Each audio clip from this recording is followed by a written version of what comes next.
o primogênito dos ressuscitados. Jesus é o primeiro a ressuscitar com um corpo glorificado. Ele apareceu aos seus discípulos em carne e osso. Eles podiam tocá-lo e até comer com eles, mas ele podia aparecer e desaparecer. No Antigo Testamento, Deus se encontra com Abraão, e havia 2 anjos com ele, e os 3 homens comeram com Abraão. Em Hebreus 13:2 nos diz para não esquecermos a hospitalidade, porque muitos hospedaram anjos sem saber. Jesus nasceu como todos os humanos nascem, sem intervenção humana, mas pela obra do Espírito Santo, de forma milagrosa. O óvulo de Maria foi fertilizado. Jesus era um bebê que precisava de cuidados maternos. Cresceu, começou seu ministério, sofreu crucificação, ressuscitou e vive para sempre. Somente por meio de Jesus Cristo temos a vida eterna. Seremos ressuscitados com corpos glorificados como o dele. Era necessário que Jesus fosse o Filho do homem, a semente prometida, para que os nossos pecados fossem levados sobre ele para a expiação. Mas também era necessário que Jesus fosse o Filho de Deus, porque esse ato de sacrifício tem valor eterno. Sobre esse sacrifício único e suficiente, caiu todo o peso dos nossos pecados, de todas as gerações de toda a humanidade, de uma vez para sempre. Quando Adão pecou, essa conexão com Deus foi quebrada, mas o homem tem dentro de si uma consciência de eternidade, independente de cultura, mesmo sem ter conhecimento de Deus.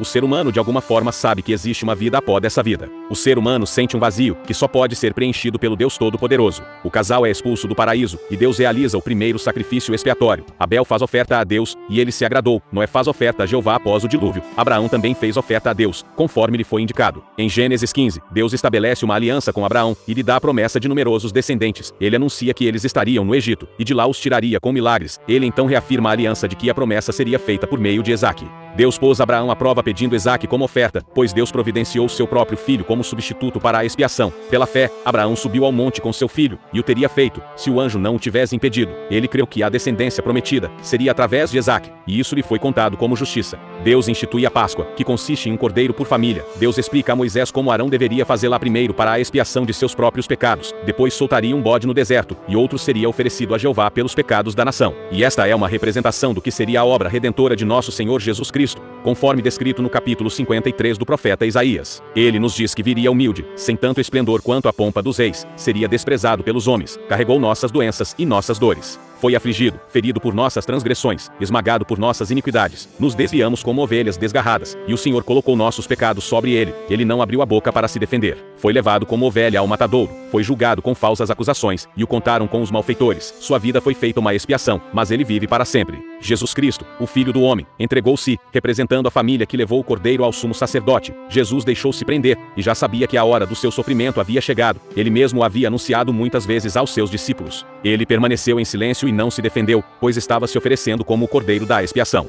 Nele não havia culpa, nem pecado, e ele era inocente das acusações, mas não se defendeu, pois se entregou como o cordeiro que nos substituiu. Antes de seu sofrimento, Jesus foi testado pelos sacerdotes, fariseus, saduceus, escribas, e até mesmo pelos herodianos. Assim como um cordeiro era examinado pelo sacerdote em busca de defeitos, Jesus respondeu demonstrando que não havia nele mancha ou defeito algum, nem havia delitos no mundo secular. Para acusá-lo, tiveram que encontrar falsas testemunhas. Nem mesmo o Império Romano encontrou delito ou crime.